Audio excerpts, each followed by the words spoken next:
장모님 몸에서 돼지 냄새 좀 안 나게 해라. 비위 상해서 밥을 못 먹겠네. 그 말에 숟가락을 든 제 손이 덜덜 떨렸습니다. 눈앞이 하얘졌습니다. 평생 국밥 팔아 사위 뒷바라지한 장모님한테 그게 할 소리였을까요? 그날 저는 처음으로 남편에게서 악마를 보았습니다.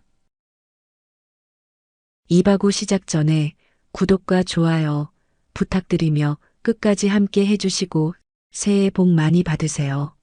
제 남편 민석 씨는 소위 말하는 개천에서 용난 사람이었습니다. 홀어머니 밑에서 어렵게 자라 명문대를 나오고 지금은 번듯한 중소기업 사장이 되었죠. 하지만 그 사장 타이틀, 사실 누구 덕분인지 남편은 잊은 지 오래였습니다. 창업 자금 5억, 남편이 타고 다니는 외제차, 입고 있는 최고급 맞춤 양복까지 전부 새벽 4시부터 시장 통찬 바닥에서 국밥을 푸던 우리 엄마의 구분 등에서 나온 피 같은 돈이었습니다. 그런데 회사가 좀 자리를 잡고 사장님 소리를 듣기 시작하더니 남편은 그 은혜를 잊은 듯 했습니다. 아니, 잊은 걸 넘어 부끄러워하기 시작했죠. 마치 자신이 이룬 모든 것이 오롯이 제 능력인 양 거들먹거렸습니다. 자기야, 이번 주말에 부부 동반 모임 있는 거 알지? 옷 좀 제대로 입고 나와. 저번에 그 시장표 원피스 입고 오면 나 진짜 쪽팔려서 못 산다. 아침 출근길 넥타이를 매주던 제 손을 탁 쳐내며 남편이 쏘아붙였습니다. 거울 속 남편은 말끔한 정장 차림이었지만 그 표정은 마치 오물을 보는 듯 일그러져 있었죠. 저는 속에서 뜨거운 것이 치밀어 올랐지만 꼭 눌러 삼켰습니다. 알았어요. 신경 쓸게요. 당신 늦겠네. 어서 가요. 현관문이 닫히고 나서야 저는 털썩 주저앉았습니다. 옷 한 벌 제대로 못 사입고 아낀 돈으로 당신 회사 직원들 월급 밀릴 때마다 메워준 건 기억도 안 나나 봅니다. 결혼 후 아이가 생기지 않는 것도 남편은 은근히 제 탓을 하며 스트레스를 풀곤 했습니다. 하지만 이건 앞으로 닥칠 비극의 서막에 불과했습니다. 그날 저녁 친정엄마가 반찬을 바리바리 싸들고 오셨습니다. 일주일 내내 장사하시느라 허리도 못 펴셨을 텐데 사위 먹인다고 쉬는 날 반찬을 하신 겁니다. 우리 김서방 요새 회사 운영하느라 힘들지? 이거 갓 담근 파김치랑 수육 좀 가져왔어. 자네 좋아하는 거잖아. 푹 삶아서 야들야들할 거야. 엄마는 쭈글쭈글한 손으로 반찬통을 식탁 위에 하나둘 꺼내 놓으셨습니다. 시장통에서 하루 종일 일하느라 밴 땀 냄새와 음식 냄새가 훅 끼쳐왔지만 제게는 세상에서 제일 구수한 엄마 냄새였습니다. 엄마 손등은 거칠고 갈라져 있었고 손톱 밑에는 까만 때가 끼어 있었습니다. 그 손으로 사위가 좋아하는 파김치를 버무리셨을 생각을 하니 코끝이 찡해졌습니다. 남편은 서재에서 나오지도 않다가 제가 저녁상을 다 차리고 부르자 그제야 어슬렁거리며 나왔습니다. 식탁 위에는 엄마가 가져오신 따끈한 수육과 갓 담근 파김치, 그리고 잡채가 푸짐하게 올라가 있었죠. 남편은 식탁 의자에 털썩 주저앉아 숟가락을 들다 말고 코를 킁킁거렸습니다. 그러더니 미간을 잔뜩 찌푸리며 엄마를 쳐다보았습니다. 마치 썩은 생선이라도 본 것처럼 말이죠. 여보, 장모님 몸에서 돼지 냄새 좀 안 나게 해라. 비위 상해서 밥을 못 먹겠네. 순간 정적이 흘렀습니다. 엄마는 국그릇을 놓으려던 손을 멈칫하셨습니다. 당황하신 듯 옷소매 냄새를 맡으시며 더듬거리셨습니다. 아, 김서방, 냄새가 나나? 내가 오기 전에 목욕탕 들러서 빡빡 씻고 온다고 씻었는데 엄마의 목소리가 가늘게 떨렸습니다. 그런데 남편은 숟가락을 탁 내려놓았습니다. 아, 진짜 입맛 뚝 떨어지네. 이래서 내가 시장 음식 싫어한다고 했잖아. 냄새 배서 옷 버리겠어. 남편은 밥상은 거들떠보지도 않고 자리에서 벌떡 일어났습니다. 나 나가서 먹을 거니까 당신들끼리 많이 드셔. 아니, 돼지 냄새 맡으면서 밥이 넘어가나 몰라. 쾅!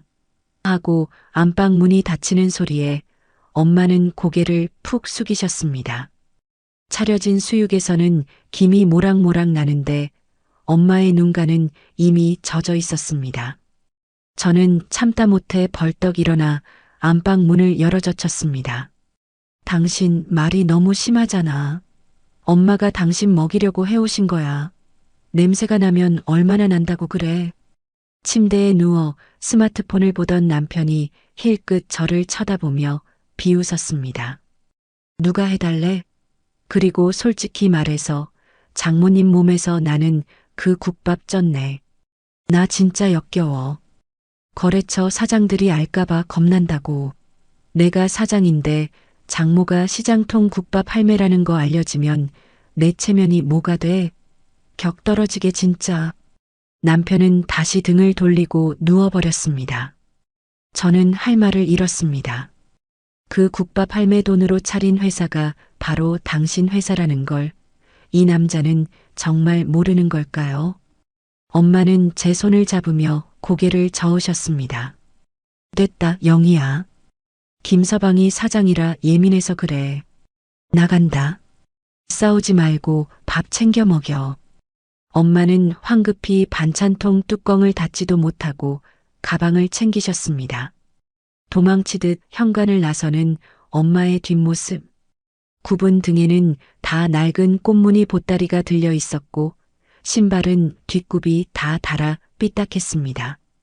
그날 밤 저는 베개에 얼굴을 묻고 소리 죽여 울었습니다.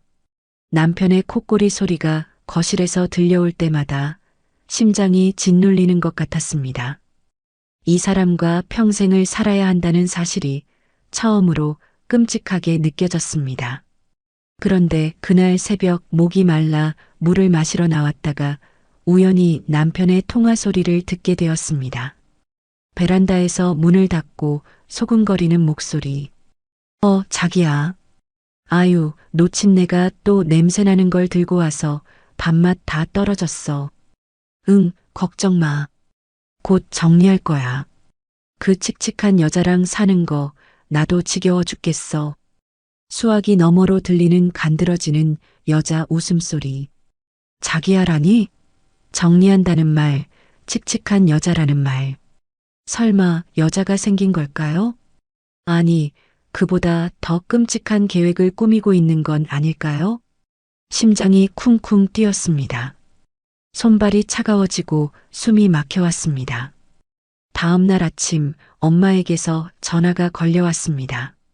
목소리가 평소와 달리 힘이 없으셨죠. 영희야. 애미다. 나 오늘 몸이 좀 안 좋아서 가게를 쉬어야 할 것 같다. 김서방한테는 어제 미안했다고 전해줘라. 수화기를 내려놓고도 한동안 멍하니 서 있었습니다. 몸이 좀 안 좋다던 엄마의 목소리가 귓가에 맴돌았습니다. 평생 아프다는 소리 한 번 안 하시던 분이었습니다. 열이 펄펄 끓어도 가게 문은 열어야 한다며 앞치마를 두르시던 강인한 분이셨죠. 그런 엄마가 가게를 쉰다니 불길한 예감은 심장을 조여왔습니다. 저는 겉옷만 대충 걸치고 허둥지둥 집을 나섰습니다. 택시를 타고 가는 내내 손이 떨려 제대로 주먹을 쥘 수조차 없었습니다. 별일 없을 거야. 그냥 감기 몸살이시겠지. 어제 김서방 때문에 속상해서 체하신 걸 거야. 스스로를 다독였지만 창밖 풍경은 흐릿하게 뭉개져 보였습니다. 엄마 집에 도착했을 때 대문은 굳게 닫혀 있었습니다. 엄마, 나왔어. 문 좀 열어봐. 아무리 두드려도 대답이 없었습니다. 결국 열쇠공을 불러 문을 뜯고 들어갔을 때 엄마는 차가운 방바닥에 쓰러져 계셨습니다. 입가에는 말라붙은 토사물이 묻어 있었고 손은 얼음장처럼 차가웠습니다. 엄마, 정신 좀 차려봐. 엄마. 119 구급차에 실려 병원으로 가는 내내 저는 엄마의 손을 비비고 또 비볐습니다. 제발 눈만 떠달라고. 어제 내가 남편 핑계대며 엄마를 그렇게 보낸 게 천추의 한이 될까봐 무서워서 미칠 것만 같았습니다. 응급실에 도착하자마자 의료진들이 달려들었지만 의사는 고개를 저으며 제게 다가왔습니다. 급성 심근경색입니다. 이미 병원에 도착하셨을 땐 의사의 뒷말은 들리지 않았습니다. 다리에 힘이 풀려 그 자리에 주저앉았습니다. 세상이 무너진다는 게 이런 기분일까요? 하늘이 무너지고 땅이 꺼지는 절망감에 숨조차 쉴 수 없었습니다. 그렇게 허무하게 엄마는 저를 두고 떠나셨습니다.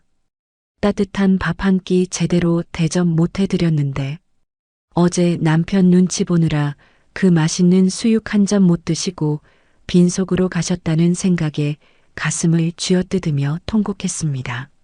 엄마, 미안해. 내가 죄인이야. 내가 죽일년이야. 영안실로 옮겨지는 엄마의 시신을 보며 저는 정신을 잃다시피 했습니다. 그때 핸드폰이 울렸습니다. 남편이었습니다. 떨리는 손으로 전화를 받았습니다. 여보, 엄마가 돌아가셨어. 목이 메어 말이 잘 나오지 않았습니다. 남편의 위로가 필요했습니다. 아니, 적어도 인간이라면 같이 슬퍼해 줄 거라 믿었습니다. 하지만 수화기 너머로 들려온 남편의 목소리는 제 귀를 의심케 했습니다. 뭐? 갑자기? 아, 진짜 타이밍 한번 기가 막히네. 나 오늘 중요한 바이어 미팅 잡혀 있는데. 제 귀를 의심했습니다. 타이밍? 미팅? 지금 장모가 죽었다는데 그게 할 소리인가요? 당신 지금 그게 무슨 소리야? 아니, 그렇잖아. 갑자기 돌아가시면 내 스케줄은 어쩌라고. 알았어. 일단 갈게. 아, 근데 장례식장은 어디로 잡았어? 너무 비싼데 잡지 마. 어차피 놓친 내 아는 사람이라곤 시장통 상인들 뿐일 텐데 굳이 좋은데 할 필요 없잖아. 전화를 끊고 나서도 저는 한참 동안 멍하니 핸드폰만 바라보았습니다. 눈물조차 말라버린 것 같았습니다. 슬픔은 순식간에 차가운 분노로 바뀌었습니다. 이 사람은, 아니 이 인간은 내 가족이 아니었구나. 철저한 남보다 못한 사람이었구나.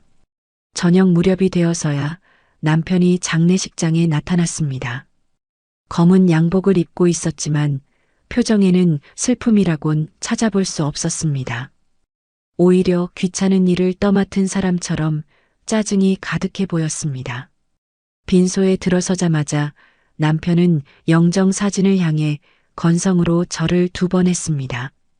그러고는 제게 다가와 툭 내뱉었습니다.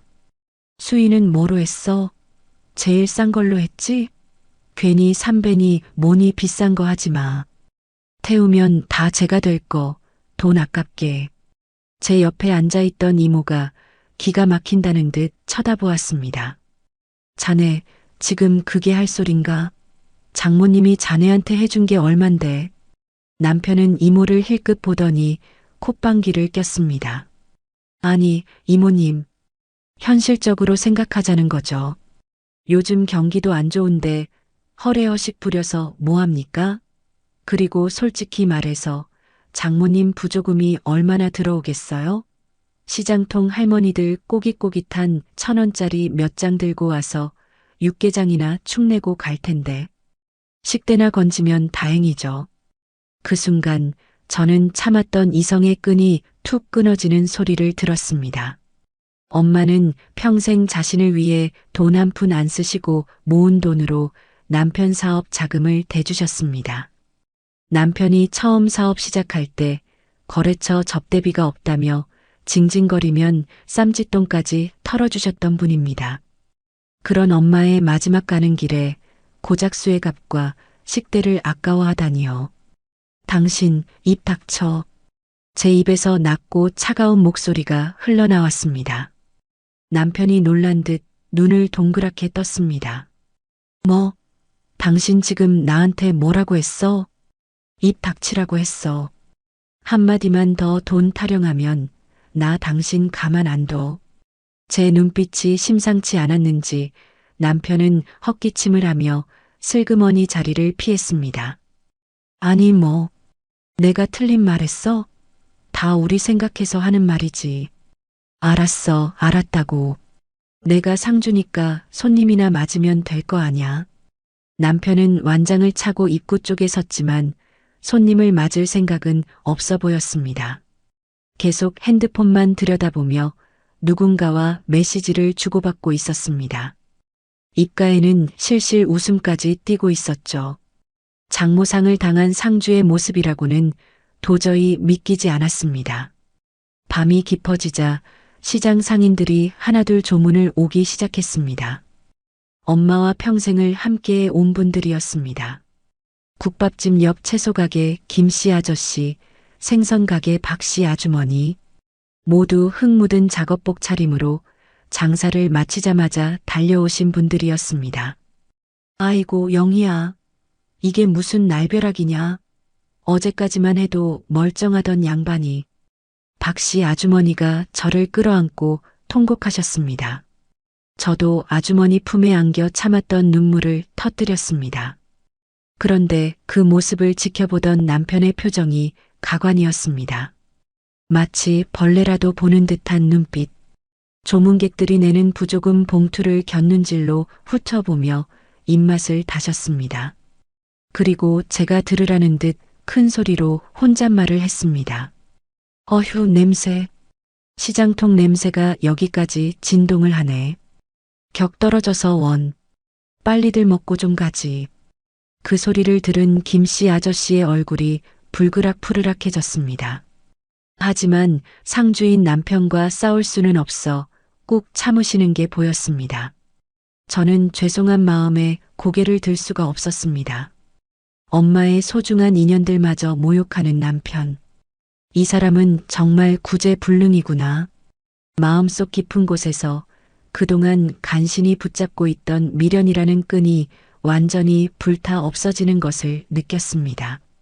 새벽 2시가 넘었을 무렵 손님들이 뜸해지자 남편은 하품을 하며 빈소 한 구석에 자리를 잡고 누웠습니다. 아, 피곤해. 나 좀 잘 테니까 손님 오면 깨워. 아, 그리고 내일 아침에 내 친구들 올 수도 있으니까 넥타이 좀 반듯한 걸로 챙겨놔. 코를 드르렁거리며 잠든 남편의 얼굴을 내려다보았습니다. 엄마 영정 사진 속 온화한 미소와 탐욕스럽게 입을 벌리고 자는 남편의 얼굴이 겹쳐 보였습니다. 저는 엄마 사진을 어루만지며 속으로 맹세했습니다. 엄마 미안해. 정말 미안해. 저런 인간을 사위라고. 내 눈이 삐었었어. 하지만 걱정 마. 내 모든 걸 걸고 약속할게. 엄마가 흘린 피눈물, 저 인간 눈에서 똑같이 흐르게 해줄 거야. 절대 그냥은 안 넘어가. 두고 봐. 그때 잠든 남편의 양복 주머니에서 핸드폰 진동이 울렸습니다. 짧은 메시지 알림음. 저는 홀린 듯 남편의 핸드폰을 집어들었습니다. 화면에 뜬 미리 보기 메시지 하나가 제 심장을 멈추게 했습니다. 자기야, 장례식장 분위기 어때? 칙칙해서 짜증나지? 빨리 정리하고 와. 내가 위로해 줄게. 발신인은 김이사로 저장되어 있었지만 내용은 명백히 내연녀였습니다. 김이사? 회사 거래처 사람인 척 위장해 놓은 걸까요? 손이 부들부들 떨렸습니다. 장모 빈소에서 내연녀와 이런 문자를 주고받다니 분노를 넘어 사리가 느껴졌습니다. 하지만 저는 핸드폰을 다시 제자리에 내려놓았습니다. 아직은 때가 아니었습니다. 지금 난동을 부려봤자 저 인간은 오리발을 내밀 것이고 엄마의 장례식만 망칠 뿐입니다. 저는 이를 악물었습니다. 입안에서 비릿한 피 맛이 났습니다. 그래, 즐길 수 있을 때 실컷 즐겨둬. 내 인생의 봄날은 오늘이 마지막 일 테니까. 어두운 빈소, 향 냄새 사이로 저의 차가운 복수심이 독버섯처럼 자라나고 있었습니다. 밤새 한숨도 못 잤습니다. 남편의 핸드폰에 뜬 김이사라는 이름과 하트 이모티콘. 그 짧은 메시지가 제 머릿속을 맴돌며 잠을 설치게 했습니다. 새벽녘에 깨어난 남편은 아무 일도 없었다는 듯 뻔뻔한 얼굴로 국을 들이켰습니다. 아, 속 풀린다. 여보, 나 오늘 점심때 잠깐 나갔다 올게. 회사에 급한 일이 생겨서. 숟가락을 내려놓으며 남편이 말했습니다. 눈 하나 깜짝 안 하고 거짓말을 하는 모습에 헛웃음이 나왔습니다. 급한 일? 김이사라는 여자 만나러 가는 거겠지. 장모상 중에 그것도 발인 하루 전날에 내연녀를 만나러 가겠다는 남편. 이 사람 머릿속엔 도대체 뭐가 들어있는 걸까요? 무슨 일인데? 상주가 자리를 비우면 어떡해. 오늘 입관식도 있는데. 제가 짐짓 모른 척하며 물었습니다. 남편은 정색하며 목소리를 높였습니다. 아, 글쎄, 회사 일이라니까. 내가 사장인데 결제할 게 한두 가지야? 그리고 입관식 그거 뭐 대단하다고. 그냥 염하고 묶는 거 아니야? 당신 혼자 해. 나 바빠. 기가 막혀 말이 안 나왔습니다. 마지막 가는 길, 엄마 얼굴 한번 보는 것조차 귀찮다는 듯 말하는 남편. 그래, 차라리 없는 게 낫겠다. 내 더러운 얼굴로 엄마 마지막 모습 더럽히느니 차라리 꺼져버려라. 알았어.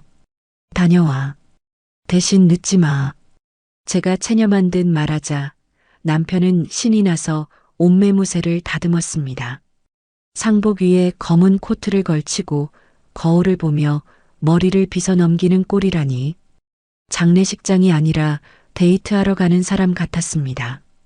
남편은 휘파람까지 불며 빈소를 나섰습니다.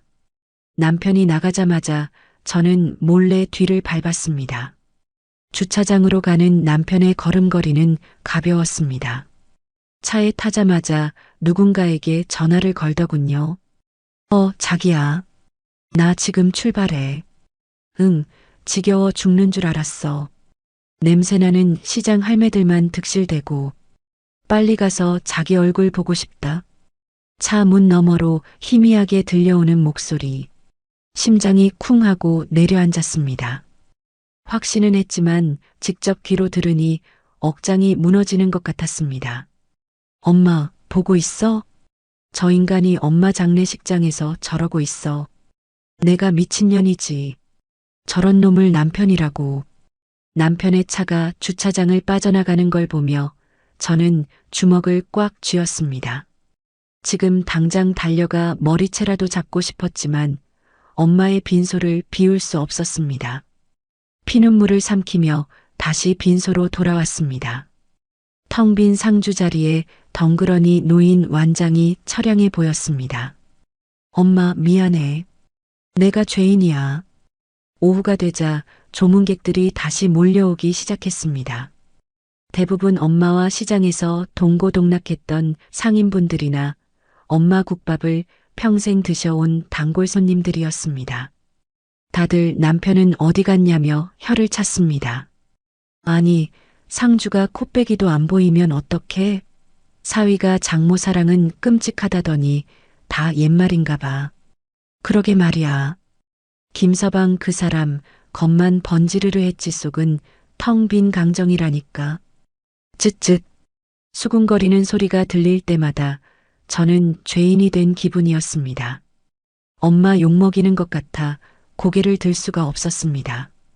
그때였습니다. 빈소 입구 쪽이 갑자기 소란스러워졌습니다.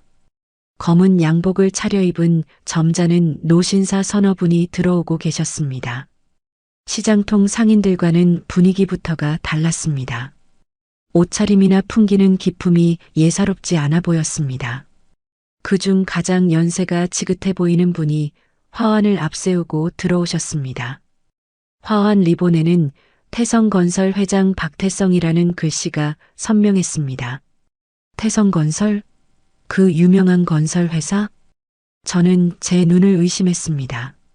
엄마가 평생 국밥 장사만 하셨는데 어떻게 저런 대기업 회장님과 인연이 있을까요?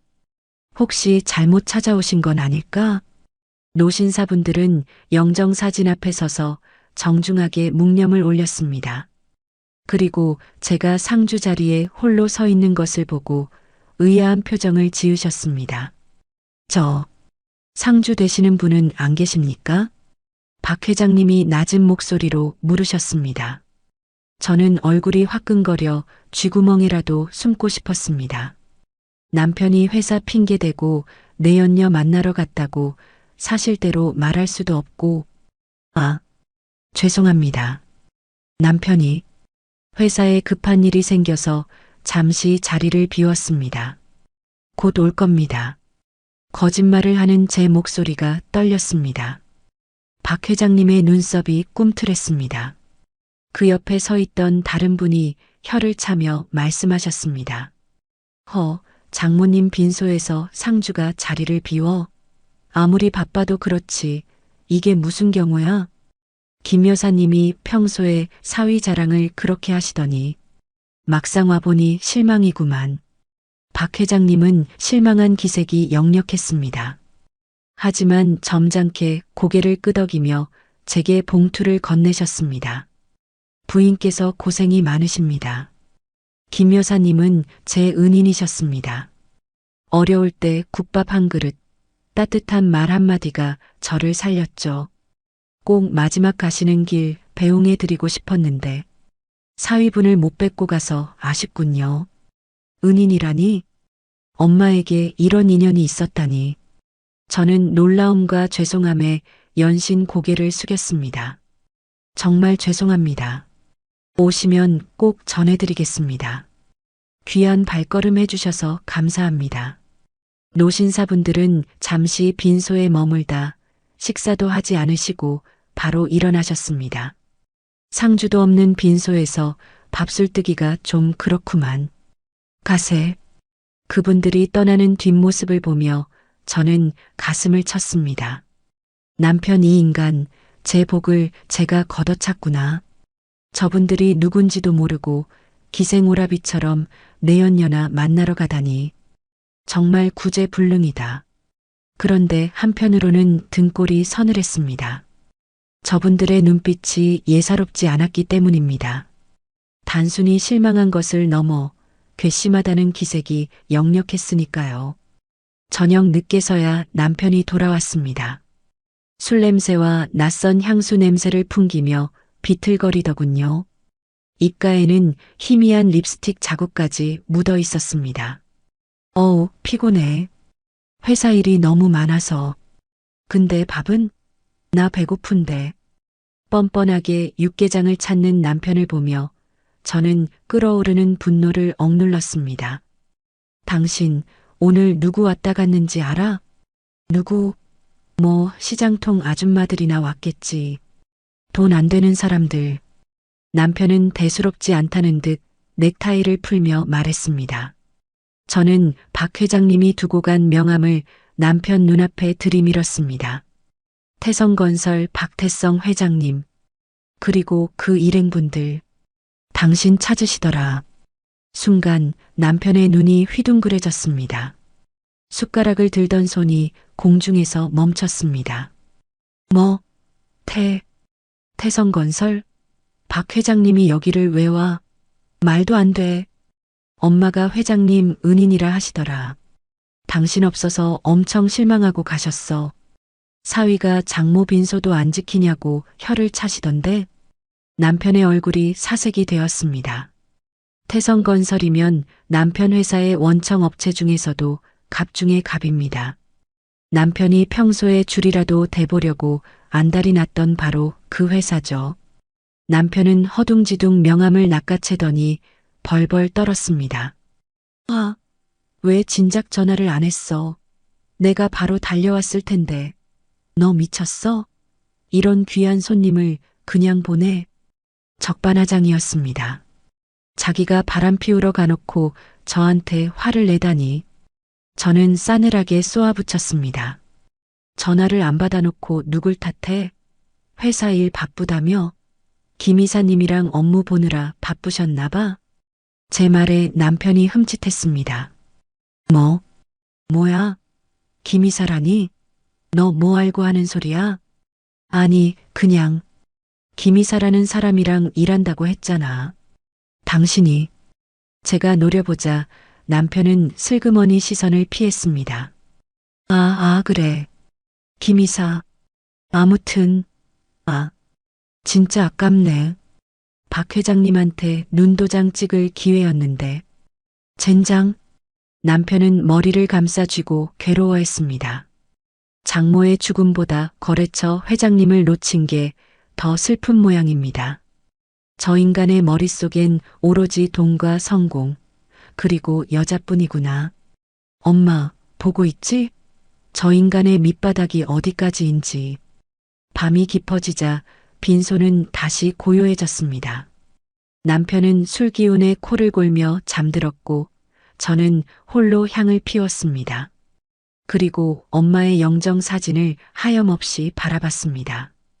드디어 발인 날 아침이 밝았습니다. 새벽 공기는 차가웠고 하늘은 금방이라도 눈물을 쏟을 듯 찌푸려져 있었습니다. 마지막 가는 길, 엄마 춥지 않게 해드려야 하는데 저는 퉁퉁 부은 눈을 비비며 옹구 행렬을 준비했습니다.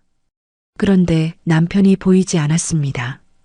연결식장으로 관을 옮겨야 할 시간인데 상주인 사위가 어디에도 없었습니다. 김서방 어디 갔어? 곧 출발해야 하는데. 이모님이 발을 동동 구르며 찾으셨습니다. 전화를 해도 받지 않았습니다. 설마 이 중요한 순간에도 또 어딜 간 걸까요? 화장장 예약 시간이 촉박해지자 결국 친척 오빠가 영정을 들고 운구차가 있는 곳으로 향했습니다. 상주도 없이 장모님 관이 나가는 기막힌 상황. 사람들이 수군거리는 소리가 들렸지만 저는 입술을 깨물며 엄마의 관을 따랐습니다. 엄마 미안해. 사위가 못나서 내가 대신 더 잘 모실게. 운구차 문이 열리고 관을 실으려는 찰나였습니다. 잠깐만. 스톱? 저 멀리서 남편이 숨을 헐떡이며 뛰어오고 있었습니다. 그런데 복장이 가관이었습니다. 상복은 어디다 벗어 던졌는지 화려한 체크무늬 셔츠에 청바지 차림이었습니다. 손에는 누런 서류 봉투 하나를 달랑 들고 있었죠. 아니, 자네. 지금 그 꼴이 뭔가. 상주가 상복도 안 입고. 친척 어르신들이 호통을 쳤지만 남편은 아랑곳하지 않았습니다. 오히려 숨을 고르더니 저를 향해 성큼성큼 걸어왔습니다. 그리고 제 면전에 그 누런 봉투를 들이밀었습니다. 여보, 이게 뭔데? 제가 떨리는 손으로 봉투를 열어보았습니다. 이혼 신고서. 가장 위에 적힌 5글자가 제 눈을 찔렀습니다. 남편의 이름과 도장은 이미 선명하게 찍혀 있었습니다. 이혼하자. 지금 당장. 주변이 찬물을 끼얹은 듯 조용해졌습니다. 친척들과 조문객들이 경악한 표정으로 우리를 쳐다보았습니다. 운구차 기사님도 놀라서 눈이 휘둥그레졌습니다. 장모님 관 앞에서 발인 직전에 이혼 통보라니. 이게 사람이 할 짓인가요? 당신 미쳤어? 지금이 어떤 상황인지 몰라. 엄마 가시는 길이야. 나중에 얘기해. 제가 봉투를 구겨주며 소리쳤습니다. 하지만 남편은 뻔뻔하게 팔짱을 꼈습니다. 나중은 무슨. 지금이 딱 좋아. 장모님도 가셨겠다. 이제 우리 사이에 볼장 다 본 거 아냐? 솔직히 말해서 나 당신이랑 사는 거 지긋지긋했어. 냄새나는 장모 뒷바라지 하는 것도 지쳤고. 뭐? 뒷바라지? 그래. 내가 사장인데 장모가 시장통 국밥 할매라는 게 얼마나 쪽팔렸는지 알아? 내 격이 떨어진다고.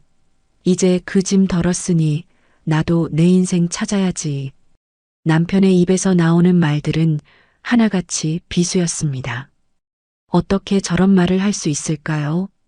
엄마 돈으로 사장이 되고 엄마 돈으로 떵떵거렸으면서 짐이라니요. 격이 떨어진다니요. 그리고 나 만나는 여자 있어. 능력 있고 세련된 여자야. 당신 같은 칙칙한 아줌마랑은 차원이 다르다고. 새 출발하려면 서류 정리가 깨끗해야지. 남편은 내연녀의 존재까지 보란 듯이 인정했습니다.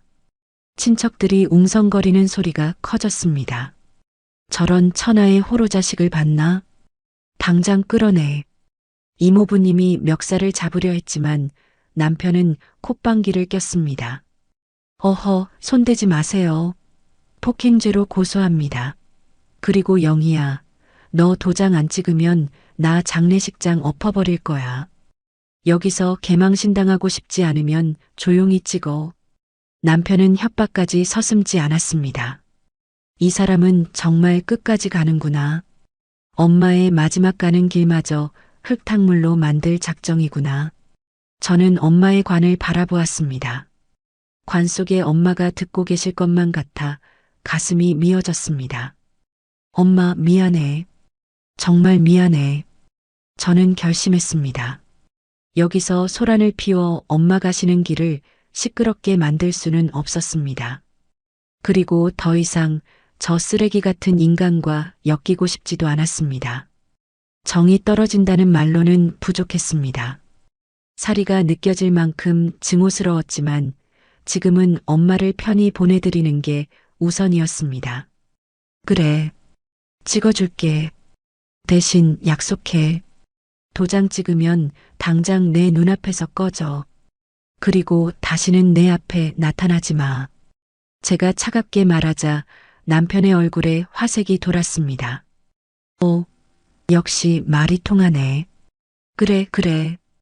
도장만 찍어주면 내가 알아서 꺼져줄게. 위자료나 재산 분할 같은 거 꿈도 꾸지 마. 이혼해주는 것만으로도 감지덕지인 줄 알아. 저는 남편이 내민 펜을 받아들었습니다. 손이 부들부들 떨렸지만 꾹 참고 서명란에 제 이름을 적어 넣었습니다. 그리고 지장을 꾹 눌러 찍었습니다. 빨간 인주가 마치 제 피눈물처럼 보였습니다. 자, 됐지? 이제 꺼져. 남편은 서류를 낚아채듯 가져가더니 환호성을 질렀습니다. 와우, 드디어 해방이다. 잘 있어라, 구질구질한 인생아. 남편은 뒤도 돌아보지 않고 춤추듯 뛰어갔습니다. 운구차 앞을 가로막고 춤을 추는 그 뒷모습을 보며 친척들은 욕을 퍼부었습니다.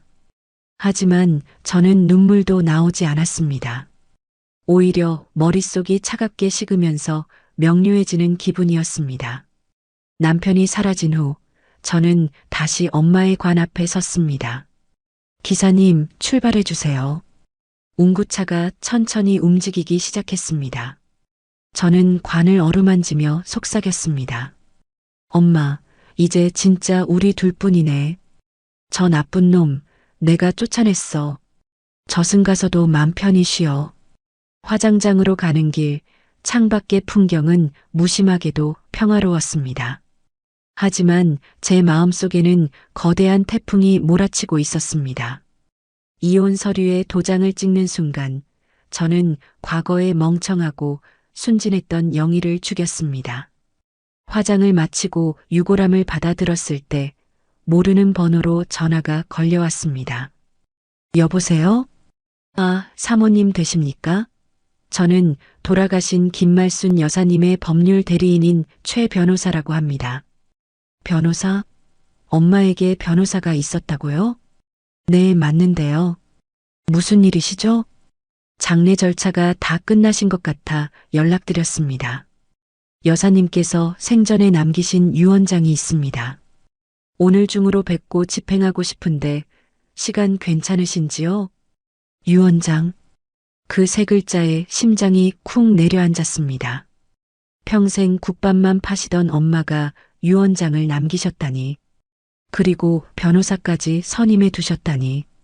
도대체 엄마는 무엇을 준비해 두신 걸까요? 네, 괜찮습니다. 지금 바로 뵙죠. 전화를 끊고 유골함을 꽉 껴안았습니다. 따뜻한 온기가 느껴졌습니다. 마치 엄마가 제 등을 토닥여 주시는 것 같았습니다. 영희야, 걱정 마라. 애미가 다 준비해뒀다. 화장장에서 돌아온 저는 텅 빈 집에 홀로 앉아 있었습니다. 유골함의 온기가 채 가시지도 않았는데 거실에는 정막만이 감돌았습니다. 남편, 아니, 전 남편 민석이 던져주고 간 이혼 서류 사본이 식탁 위에 덩그러니 놓여 있었습니다. 그 종이 쪼가리 한 장으로 그동안의 결혼 생활이, 엄마의 희생이 모두 부정당한 것 같아 가슴이 미어졌습니다. 그때 초인종이 울렸습니다. 누구세요? 아, 최 변호사입니다. 약속 시간에 맞춰 왔습니다.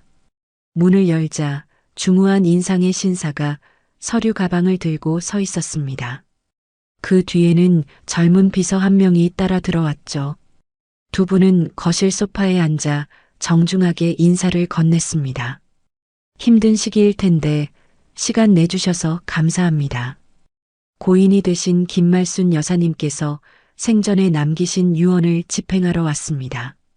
최 변호사님은 가방에서 두툼한 서류 봉투를 꺼내셨습니다. 봉투 겉면에는 유언장이라는 글씨가 붉은색 인장과 함께 찍혀 있었습니다. 엄마가 유언장이라니. 평생 글자라고는 장부 적는 것밖에 모르시던 분이 언제 이런 걸 준비하셨을까요? 자, 그럼 낭독하겠습니다. 본 유언장은 공증 절차를 마쳤으며 법적 효력이 발생합니다. 변호사님의 목소리가 낮게 깔렸습니다.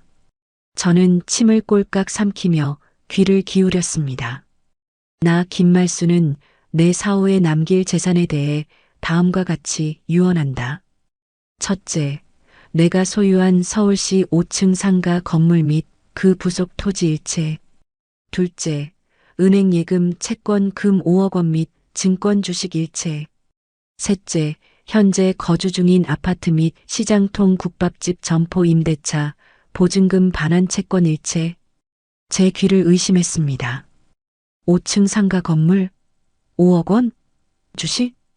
지금 무슨 말씀을 하시는 거죠? 엄마는 평생 국밥 팔아 저 키우고 남편 뒷바라지 하느라 남은 돈이라곤 1,000만 원도 안 된다고 하셨는데.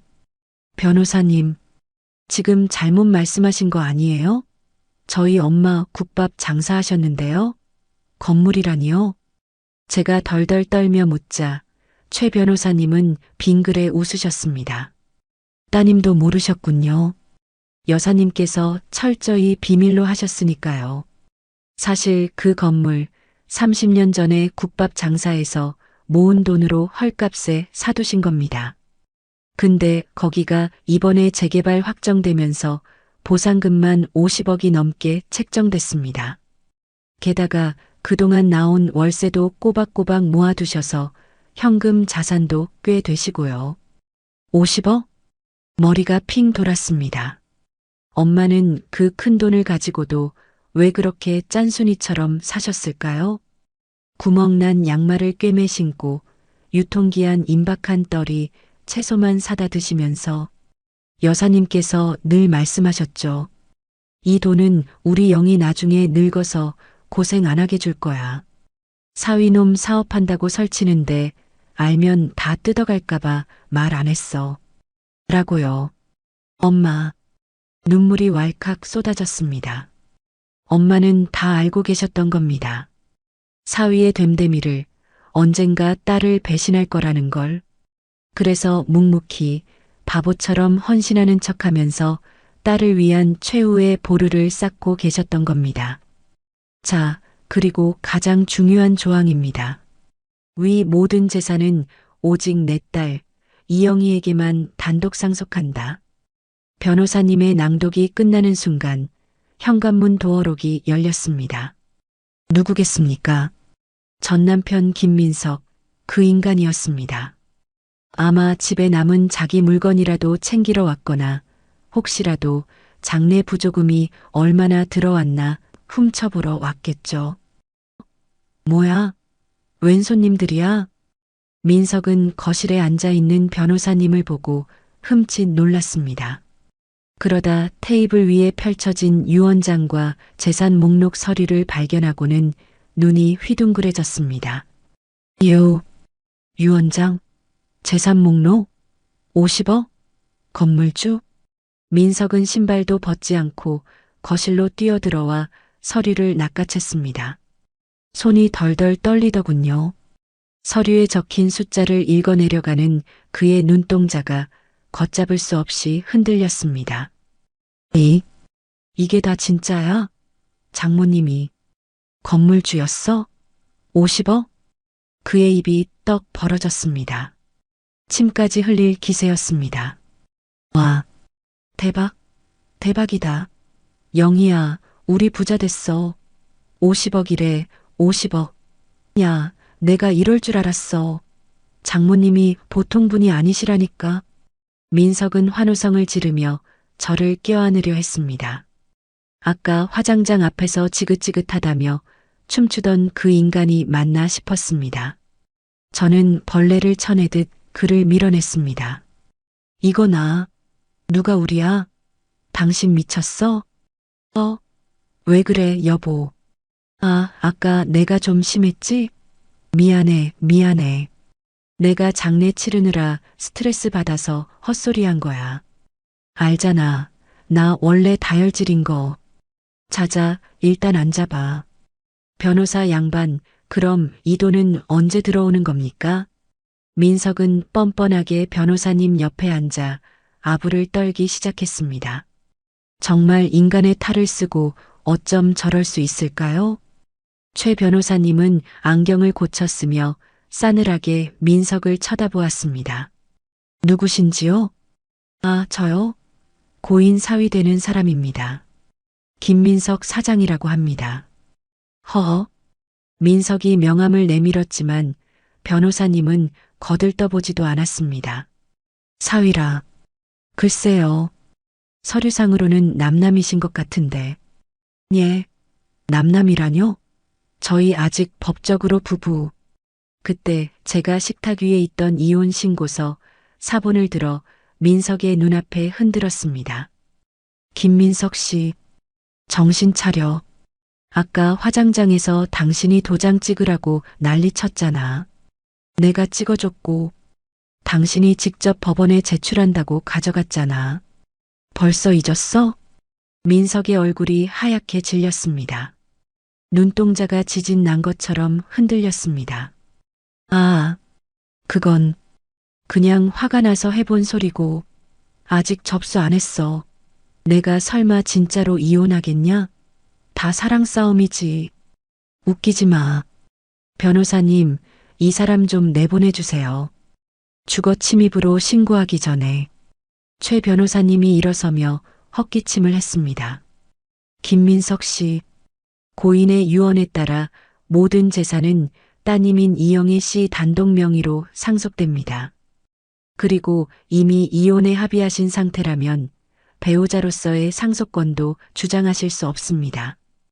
더불어 유언장에 사위에게는 한 푼도 주지 않는다는 조항이 명시되어 있으니 법적으로 소송을 거셔도 패소하실 겁니다. 뭐라고요? 한 푼도 안 준다고요? 말도 안 돼. 내가 그동안 장모님한테 해드린 게 얼만데. 해드린 게 뭐가 있죠? 장모님 돈으로 사업하고 차 사고 집 사고 오히려 뜯어간 게 더 많지 않습니까? 내역서 다 뽑아놨습니다. 횡령 및 사기 혐의로 고소할 수도 있으니 조용히 물러가시죠. 변호사님이 또 다른 서류 뭉치를 꺼내 보이자 민석은 꿀먹은 벙어리가 되었습니다. 그 서류에는 민석이 그동안 장모님 카드로 긁은 내역, 몰래 빼돌린 전세금 내역 등이 빼곡히 적혀 있었습니다. 엄마는 정말 모든 걸 다 알고 계셨던 겁니다. 이 뻔뻔한 도둑놈을 잡기 위해 증거까지 모아두셨던 겁니다. 아, 아니. 여보, 영희야, 내 말 좀 들어봐. 내가 잘못했어. 내가 진짜 죽을 죄를 지었어. 제발 한 번만 봐줘. 정이 있는데 어떻게 이럴 수 있어. 민석은 바닥에 무릎을 꿇고 제 다리를 붙잡고 늘어졌습니다. 눈물 콧물 범벅이 되어 비는 꼴이 가관이었습니다. 50억이라는 돈 앞에서는 자존심이고 뭐고 없는 속물 그 자체였습니다. 당신 입에서 정이라는 말이 나와? 엄마 냄새 난다고, 칙칙하다고, 격 떨어진다고 했던 게 누군데? 그리고 뭐, 김이사? 그 여자랑 새 출발하신다며? 가서 그 여자한테 빌어. 돈 떨어졌으니 밥 좀 달라고. 저는 발로 그를 뻥 걷어찼습니다. 민석은 뒤로 나동그라지며 비명을 질렀습니다. 으악, 이 독한 년아. 내가 사람이냐? 남편을 이렇게 내쫓아? 사람? 당신이 사람이었어? 짐승만도 못한 놈. 당장 나가. 안 나가면 경찰 부를 거야. 최 변호사님의 눈짓을 받은 수행원들이 들어와 민석을 양팔로 잡아 끌어냈습니다. 이거 이거 놓으라고. 영희야, 여보, 장모님, 아이고 장모님. 현관문 밖으로 질질 끌려나가면서도 끝까지 장모님을 찾는 민석의 목소리가 복도에 울려 퍼졌습니다. 쾅 하고 문이 닫히자 집안에는 다시 평화가 찾아왔습니다. 하지만 아까와는 다른 승리감에 도취된 평화였습니다. 저는 소파에 털썩 주저앉아 크게 심호흡을 했습니다. 가슴속 응어리가 조금은 내려가는 것 같았습니다. 고생하셨습니다. 이제 시작입니다. 여사님께서 남기신 건 재산뿐만이 아닙니다. 네, 또 뭐가 있나요? 여사님께서 생전에 사위분 회사의 주요 거래처 사장님들과 아주 깊은 인연을 맺어두셨더군요. 그분들이 내일 움직이실 겁니다. 변호사님의 의미심장한 미소. 아, 엄마, 도대체 어디까지 내다보신 건가요? 저는 엄마의 영정 사진을 바라보며 미소 지었습니다. 창밖에는 어느새 비가 내리고 있었습니다. 민석이 쫓겨나 비를 맞고 있을 생각을 하니 빗소리가 경쾌한 음악처럼 들렸습니다. 내일은 더 큰 태풍이 민석을 덮칠 것입니다. 그리고 저는 그 태풍의 눈이 되어 그를 지켜볼 것입니다. 어젯밤 쫓겨난 민석은 회사 사장실 소파에서 새우잠을 잤습니다. 50억 자산가인 장모님의 유산을 눈앞에서 놓친 것도 억울해 죽겠는데 집에서도 쫓겨나다니. 부스스한 머리로 일어난 민석은 책상을 내리쳤습니다. 젠장, 이혼 신고서 접수했는데 어떡하지? 민석은 여전히 상황 파악을 못하고 있었습니다. 자신이 저지른 폐륜이 얼마나 큰 후폭풍을 몰고 올지 상상조차 못한 채 오직 돈 욕심에 눈이 멀어 있었죠. 그때 비서가 사색이 되어 들어왔습니다. 사장님, 큰일 났습니다. 아침부터 왜 호들갑이야? 재수없게. 민석이 짜증을 내며 넥타이를 매는데 비서가 내민 태블릿 PC 화면에는 충격적인 이메일들이 떠 있었습니다. 계약 해지 통보서 대성물산, 납품 중단 및 거래 종료 안내 한일유통, 결제 대금 회수 요청, 줄줄이 날아든 계약 해지 통보, 그것도 회사의 매출 80%를 책임지는 핵심 거래처들이었습니다. 민석의 눈이 휘둥그레졌습니다. 이게 뭐야? 대성물산? 한일유통? 얘네가 미쳤나? 갑자기 왜 계약을 해지해? 위약금 물어내라고 해. 그게 위약금이고 뭐고 다 필요 없으니 당장 끝내자고 합니다. 사유는 대표이사의 부도덕한 행위로 인한 신뢰 상실이라고. 신뢰 상실? 부도덕? 민석은 머리를 한 대 맞은 것 같았습니다. 설마 장례식장에서 내연녀 만난 게 소문이라도 난 걸까요? 아니, 그럴 리가 없었습니다. 조심한다고 했는데. 그때 사무실 전화벨이 요란하게 울리기 시작했습니다. 민석이 떨리는 손으로 수화기를 들자마자 거래처 사장의 고함이 터져 나왔습니다. 아, 김민석, 너 이 자식 사람 새끼냐? 어떻게 장모님 장례식장에서 딴짓거리를 해? 예, 사장님, 그게 무슨... 시끄러워. 내 눈으로 똑똑히 봤어. 상주가 자리 비우고 여자랑 희희낙낙하는 거. 우리 회장님이 그거 아시고 얼마나 노발대발하셨는지 알아? 너 같은 놈이랑 거래했다간 우리 회사 이미지까지 똥칠한다고 당장 끊으라셔. 앞으로 우리 회사 근처엔 얼씬도 하지 마. 뚝. 전화가 끊어졌습니다. 민석은 수화기를 들고 멍하니 서 있었습니다. 회장님? 장례식장? 그때서야 영희가 했던 말이 떠올랐습니다. 태성건설 박태성 회장님. 당신 찾으시더라. 설마 그날 왔던 노신사들이 진짜 태성건설 회장이었단 말인가? 그리고 그들이 내 연녀와 있는 나를 봤다고? 등줄기에 식은땀이 흘렀습니다. 그때 사장실 문이 벌컥 열리더니 누군가 들이닥쳤습니다. 검은 양복을 입은 수행원들을 대동한 백발의 노신사. 장례식장에서 헛걸음을 하고 돌아갔던 그분이었습니다. 내 놈이 김민석이냐? 지팡이를 짚은 노신사의 목소리는 천둥처럼 쩌렁쩌렁 울렸습니다. 민석은 본능적으로 무릎을 꿇을 뻔했습니다.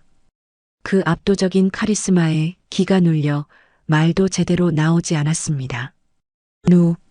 누구십니까? 나, 태성건설 박태성이다. 박 회장은 지팡이로 민석의 책상을 쾅 내려쳤습니다. 명패가 바닥으로 떨어져 박살이 났습니다. 대표이사 김민석이라는 글자가 반으로 갈라져 뒹굴었습니다. 회장님, 아이고 오셨습니까? 제가 몰라 뵙고. 차 한 잔 드시죠. 민석은 비굴하게 웃으며 다가갔지만 박 회장은 싸늘한 눈빛으로 그를 내려다보았습니다. 차는 무슨... 내 놈 낯짝 보러 왔다. 내 은인이신 김말순 여사님 사위라길래 어떤 놈인가 했더니 아주 개만도 못한 놈이더구나. 은인이라뇨? 저희 장모님이요? 민석은 도무지 이해할 수 없었습니다. 시장통 국밥 할매가 어떻게 재계 서열 10위권인 태성건설 회장의 은인이 될 수 있단 말입니까? 30년 전이다. 내가 부도나고 빚쟁이들한테 쫓겨서 한강 다리 위를 서성일 때였지. 배는 고프고 죽고는 싶고. 그때 내 장모님이 나를 발견하고 국밥 한 그릇을 말아주셨어. 젊은 양반, 죽을 힘으로 살면 뭐든 못하겠어? 밥심으로 버텨봐. 그 뜨끈한 국밥 한 그릇에 내가 눈물을 쏟고 다시 일어섰다. 나중에 성공해서 은혜 갚으러 갔더니 한사코 거절하시더구나. 대신 딱 하나 부탁하셨지. 나중에 우리 사위가 사업하면 그때나 좀 도와주쇼. 라고. 박 회장의 말에 민석은 입을 다물지 못했습니다. 자기가 잘나서 사업이 승승장구한 줄 알았는데 거래처들이 굽신거리고 대출이 술술 나오고 광급 공사를 따낸 게 전부 장모님이 박 회장에게 부탁해서 만들어준 그림자 내조였던 겁니다.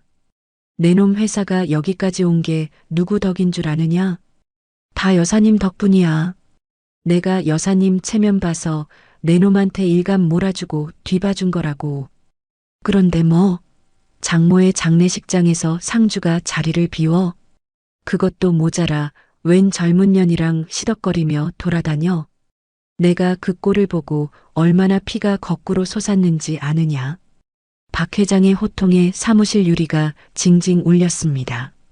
직원들이 웅성거리며 몰려들어 구경하고 있었습니다. 민석은 얼굴이 홍당무가 되어 고개를 들 수 없었습니다. 회장님, 잘못했습니다. 제가 죽을 죄를 지었습니다. 한 번만 용서해 주십시오. 제발 거래만은 끊지 말아 주십시오. 부도납니다. 민석은 박 회장의 바짓가랑이를 잡고 매달렸습니다. 하지만 박 회장은 가차없이 그를 뿌리쳤습니다. 이거 놔라. 더러운 손. 이미 내 지시로 전 계열사 협력사들한테 내 놈이랑 거래 끊으라고 통보했다. 감히 은인의 딸 눈에 피눈물 나게 한 대 가다. 내 놈은 이제 끝이야. 빈털터리가 돼서 길바닥에 나앉아봐야 여사님이 얼마나 큰 산이었는지 알겠지. 박 회장은 뒤도 돌아보지 않고 나갔습니다. 수행원들이 민석을 밀치고 길을 텄습니다. 남겨진 민석은 망연자실하여 바닥에 주저앉았습니다. 그때 책상 위에 전화벨들이 미친 듯이 울려대기 시작했습니다. 사장님, 자재 납품처에서 물건 회수해 가겠답니다. 은행에서 대출금 만기 연장 불가 통보 왔습니다. 당장 상환하랍니다. 직원들이 월급 밀릴까봐 동요하고 있습니다. 퇴직금 정산해 달랍니다. 사방에서 터지는 악재들. 민석은 귀를 막고 비명을 질렀습니다. 아, 그만해. 다 나가. 닥쳐. 하지만 현실은 지옥 그 자체였습니다. 박 회장의 말 한마디에 그동안 쌓아올린 모래성은 순식간에 무너져 내렸습니다. 자신이 사장이라며 떵떵거릴 수 있었던 건 자신이 무시하던 장모님이라는 든든한 집안이 있었기 때문이라는 걸 뼈저리게 깨닫는 순간이었습니다. 그날 오후 회사는 난장판이 되었습니다. 채권자들이 들이닥쳐 집기류에 빨간 딱지를 붙이기 시작했습니다. 직원들은 짐을 싸서 하나둘 떠났습니다. 사장님, 저 그만둘게요. 월급은 노동청에 신고해서 받을 겁니다. 믿었던 김 부장마저 사직서를 던지고 나갔습니다. 민석은 텅 빈 사장실에 홀로 남았습니다. 깨진 명패 조각만이 그의 처지를 대변해주고 있었습니다. 그때 핸드폰이 울렸습니다. 김 이사, 내 연녀였습니다. 민석은 지푸라기라도 잡는 심정으로 전화를 받았습니다. 자기야. 나 지금 큰일 났어. 회사 부도나게 생겼어. 자기 오피스텔 보증금 좀 뺄 수 있어? 급한 불만 끄면 내가 다시 일어설 수 있어. 하지만 수화기 너머로 들려오는 목소리는 싸늘했습니다. 뭐? 부도? 오빠 진짜 망했어? 아, 짜증나. 나 보증금 못 빼. 그리고 우리 이제 그만 만나. 오빠 빈털털이라며?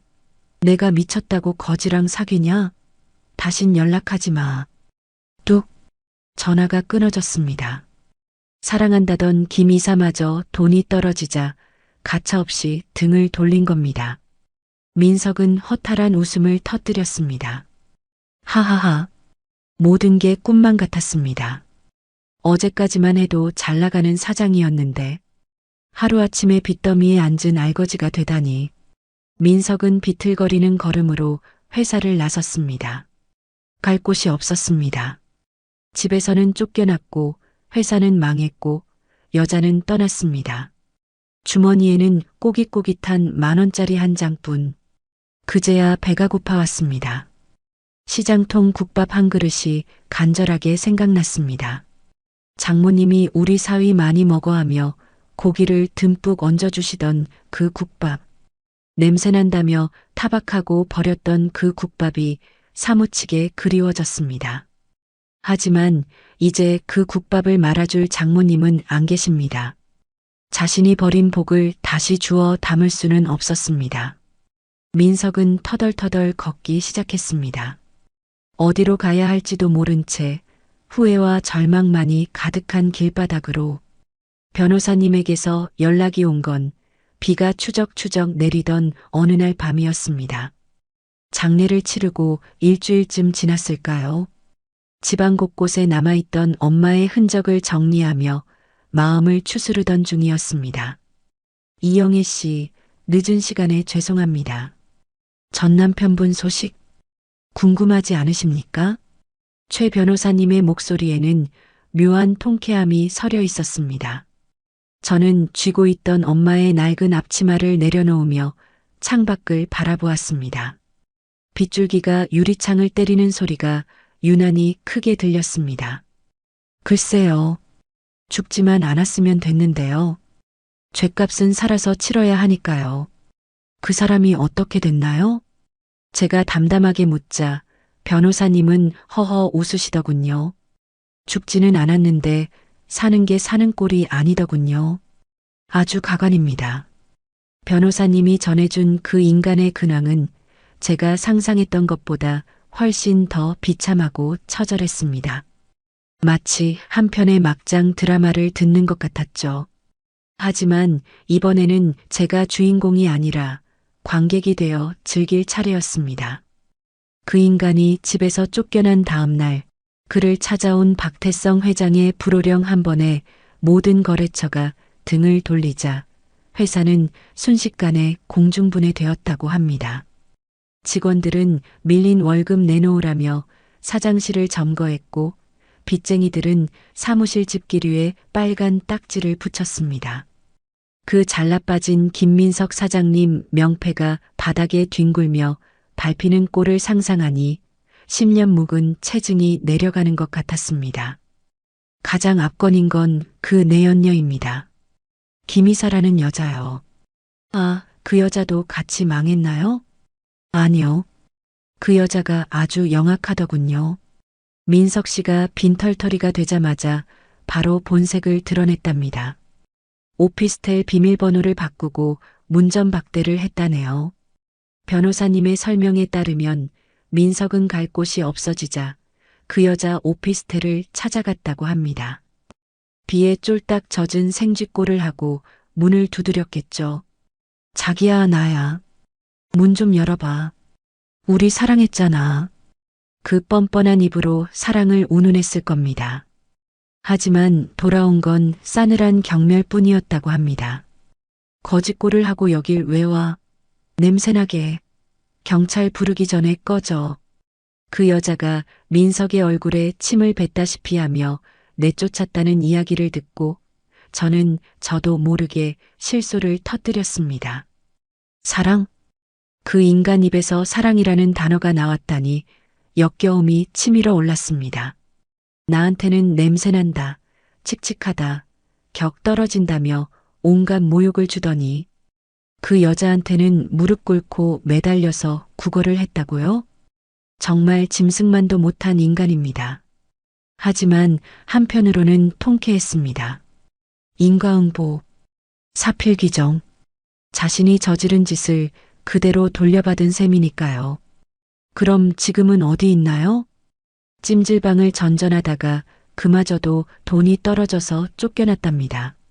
노숙자 쉼터 근처를 배회하고 있다는 제보를 받았습니다. 며칠 굶어서 몰골이 말이 아니라더군요. 노숙자. 한때는 최고급 양복만 입고 외제차를 몰며 떵떵거렸던 그 김민석이 노숙자가 되다니. 엄마가 국밥 팔아번 돈으로 호의호식할 때는 세상 무서운 줄 몰랐겠죠. 이제야 진짜 자기 분수를 알게 된 걸까요? 아마 조만간 영애 씨를 찾아갈 수도 있습니다. 갈 데가 거기밖에 없으니까요. 어떻게 하시겠습니까? 접근 금지 신청을 할까요? 변호사님의 물음에 저는 잠시 고민했습니다. 접근 금지라. 법으로 막으면 편하겠죠. 제 눈에 안 띄게 할 수도 있고요. 하지만 그건 너무 싱겁지 않나요? 그 인간이 제 발로 찾아와서 제 눈을 보고 제가 얼마나 변했는지 뼈저리게 느끼게 해주고 싶었습니다. 엄마가 당한 수모, 제가 겪은 고통을 배로 갚아줘야죠. 아니요. 오라고 하세요. 안 그래도 기다리고 있었거든요. 줄 선물이 있어서요. 선물이요? 네. 아주 특별한 선물이죠. 그 인간이 평생 잊지 못할. 저는 전화를 끊고 부엌으로 향했습니다. 싱크대 구석에 처박혀 있던 굵은 천일염 봉투를 꺼냈습니다. 엄마가 김장할 때 쓰시던 그 소금입니다. 나쁜 기운을 쫓고 부정을 씻어낸다는 그 하얀 결정체. 저는 커다란 빨간 플라스틱 바가지에 소금을 한가득 퍼 담았습니다. 소금 알갱이가 형광등 불빛을 받아 서늘하게 반짝거렸습니다. 민석 씨, 배고프지? 따뜻한 밥 한 끼가 간절하지? 그 냄새 난다던 국밥 한 그릇이 사무치게 그립지? 걱정 마. 내가 아주 배 터지게 먹여줄 테니까. 며칠 뒤 예상대로 그 인간이 나타났습니다. 비가 억수같이 쏟아지는 밤이었습니다. 천둥 번개가 치고 바람이 창문을 흔드는 소리에 잠을 설쳤습니다.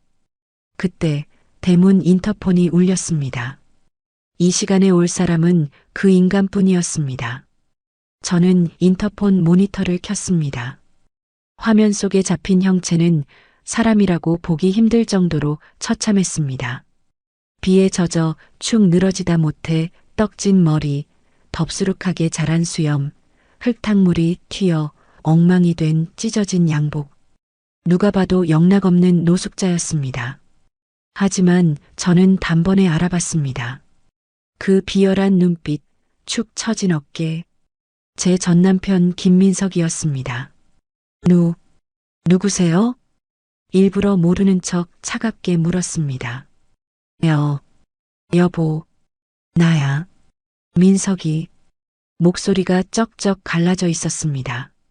마치 쇠 긁는 소리처럼 듣기 싫었습니다. 얼마나 못 먹고 못 잤으면 목소리가 저렇게 변했을까요? 하지만 동정심 따위는 생기지 않았습니다. 오히려 가슴속에서 차가운 불꽃이 타올랐습니다. 누구요? 저 남편 없는데요? 얼마 전에 죽었거든요. 아니야. 여보, 나 안 죽었어. 나 살아있어. 문 좀 열어봐. 나 진짜 갈 데가 없어. 한 번만 살려줘. 내가 다 잘못했어. 무릎 꿇고 빌게. 제발. 그 인간은 대문을 쾅쾅 두드리며 울부짖었습니다. 영희야, 내가 잘못했어. 다시는 안 그럴게. 우리 좋았던 때도 있었잖아. 응? 밥 한 끼만 줘. 배고파 죽겠어. 좋았던 때? 그 인간 머릿속에는 우리가 좋았던 기억이 남아있나 봅니다. 하지만 제 기억 속에는 냄새난다고 타박하던 표정, 엄마를 무시하던 말투, 내연녀와 히히덕거리던 목소리뿐입니다. 엄마가 정성껏 차려준 밥상 엎어버리고 나간 주제에 이제 와서 밥을 달라고요? 철커덕. 저는 천천히 대문 잠금 장치를 풀었습니다. 모니터 속 그 인간의 얼굴에 화색이 도는 게 보였습니다. 역시 영희는 나를 버리지 않았어. 마음 약한 여자니까 라고 생각하고 있겠죠. 착각도 자율하지만 그 착각이 얼마나 끔찍한 결과를 가져올지 그는 꿈에도 몰랐을 겁니다. 저는 현관문을 열고 마당으로 나갔습니다. 우산을 쓰지 않아 빗물이 얼굴을 때렸지만 차갑지 않았습니다. 오히려 정신이 번쩍 들었습니다. 대문이 열리자마자 그 인간이 허겁지겁 뛰어들어왔습니다. 마치 주인 잃은 개처럼 꼬리를 치며 달려들 기세였습니다. 여보, 영희야. 아이고, 내 마누라. 내가 진짜 보고 싶었어. 나 좀 안아줘. 그는 빗물과 오물범벅이 된 몸으로 저를 껴안으려 했습니다. 악취가 진동을 했습니다. 시장통 냄새가 아니라 진짜 썩은 내가 났습니다. 그 더러운 손이 제게 닿으려는 순간 저는 등 뒤에 숨겨뒀던 빨간 바가지를 꺼냈습니다. 여보, 그건 뭐야? 그 인간이 멈칫하며 뒷걸음질 쳤습니다. 바가지에 담긴 하얀 소금을 보고 본능적으로 위험을 감지한 거겠죠. 저는 차갑게 미소 지으며 바가지를 높이 치켜들었습니다. 왔어? 기다리고 있었어. 내가 그렇게 좋아하던 시장통 돈, 그 원천이 바로 이거야. 내 놈한테 줄 마지막 선물을 준비해뒀지. 그 인간의 동공이 지진 난 듯 흔들렸습니다. 설마, 영희야 아니지? 나 내 남편이잖아. 남편? 넌 이미 죽었어. 내 마음속에서, 그리고 법적으로도. 이거나 먹고 떨어져라. 제 손끝에서 하얀 소금 줄기가 폭포수처럼 쏟아질 준비를 마쳤습니다. 이 소금 한 줌에 엄마의 한을 담아. 이 소금 한 줌에 나의 눈물을 담아. 그리고 이 소금 한 줌에 저 인간의 더러운 죄악을 씻어내리라. 콰르릉. 천둥 소리와 함께 제 손에 들려있던 굵은 소금이 허공을 갈랐습니다. 하얀 눈보라처럼 흩날리던 소금 알갱이들은 정확히 그 인간의 얼굴에 꽂혔습니다. 따닥, 따닥. 빗물과 섞인 소금이 피부에 닿는 소리가 경쾌하게 울려 퍼졌습니다. 으악, 아, 내 눈 따가워. 민석은 비명을 지르며 얼굴을 감싸쥐었습니다. 소금이 눈에 들어갔는지 펄쩍펄쩍 뛰며 괴로워하더군요. 그 꼴을 보니 10년 묵은 체증이 한 방에 내려가는 것 같았습니다. 엄마가 시장통에서 소금 뿌리며 진상 손님 쫓아내던 모습이 오버랩되었습니다. 아, 엄마. 이 맛에 소금 뿌리는 거였어? 영희야, 너 미쳤어? 남편한테 소금을 뿌려. 민석은 충혈된 눈으로 저를 노려보았습니다. 하지만 예전처럼 기세등등한 눈빛이 아니었습니다. 겁에 질린 패배자의 눈빛이었죠. 저는 바가지에 남은 소금을 마저 털어버리며 차갑게 일갈했습니다.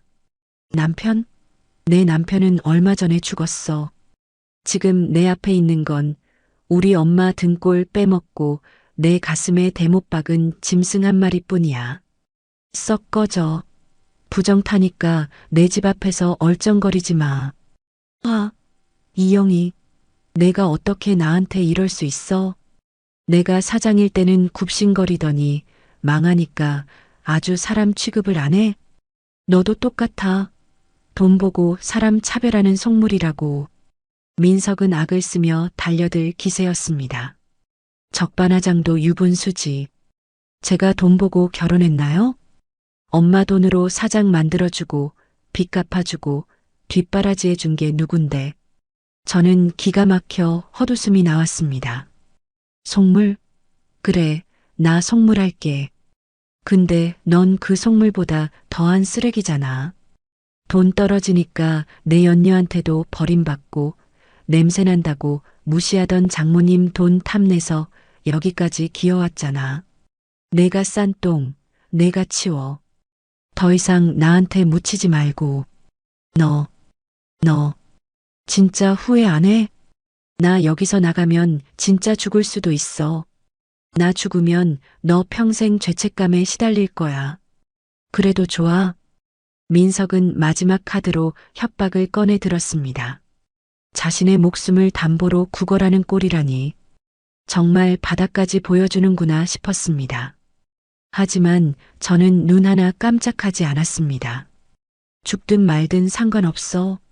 내가 죽으면 장례식장에 육개장이나 먹으러 갈게. 아, 부조금은 기대하지 마. 냄새난다고 안 받을 거라며? 제 말에 민석은 할 말을 잃은 듯 입을 뻐끔거렸습니다.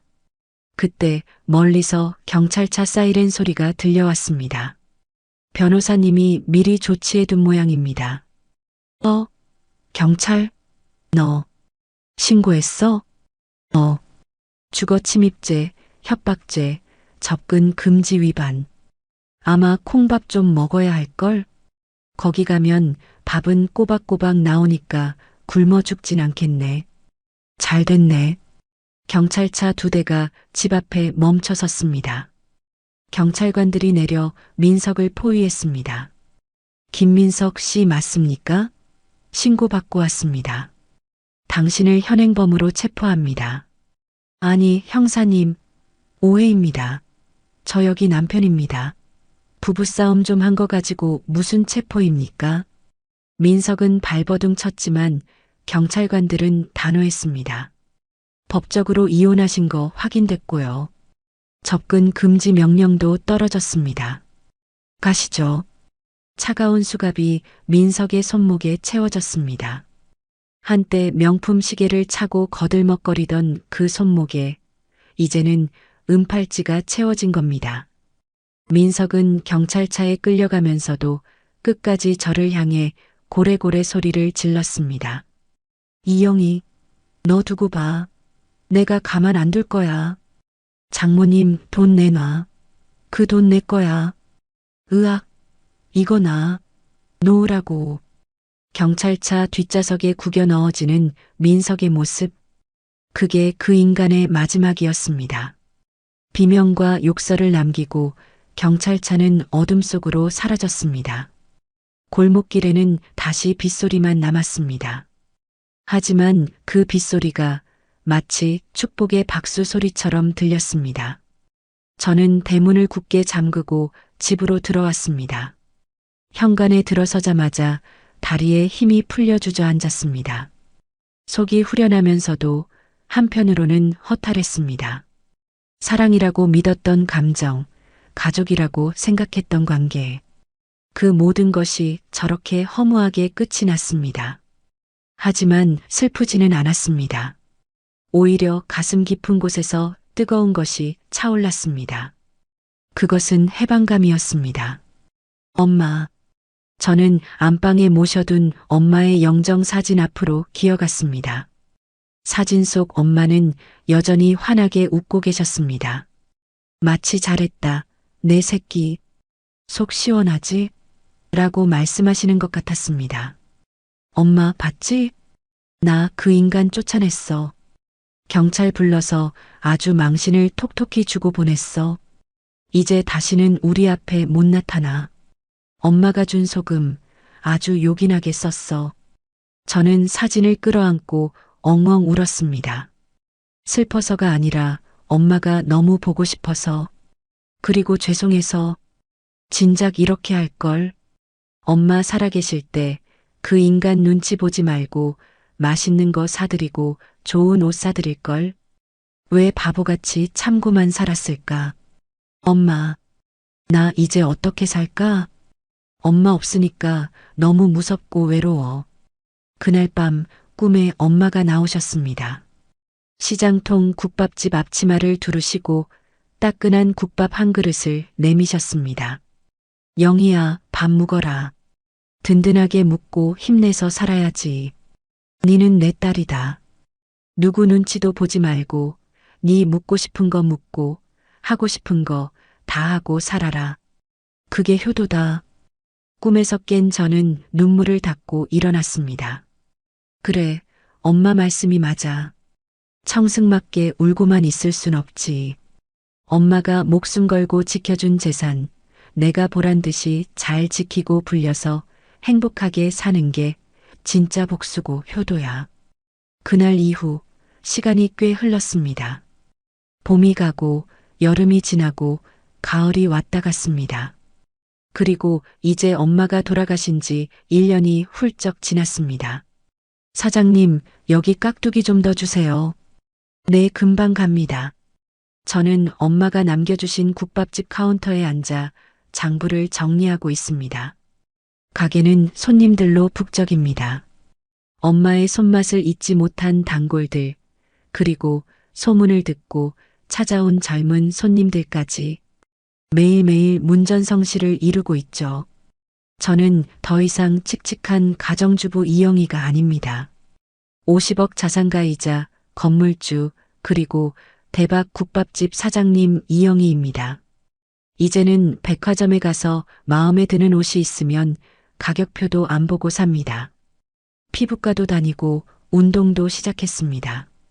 거울 속 제 모습은 1년 전보다 10년은 젊어진 것 같습니다. 사장님, 오늘 박 회장님 오신답니다. 점장님의 말에 저는 옷매무새를 다듬었습니다.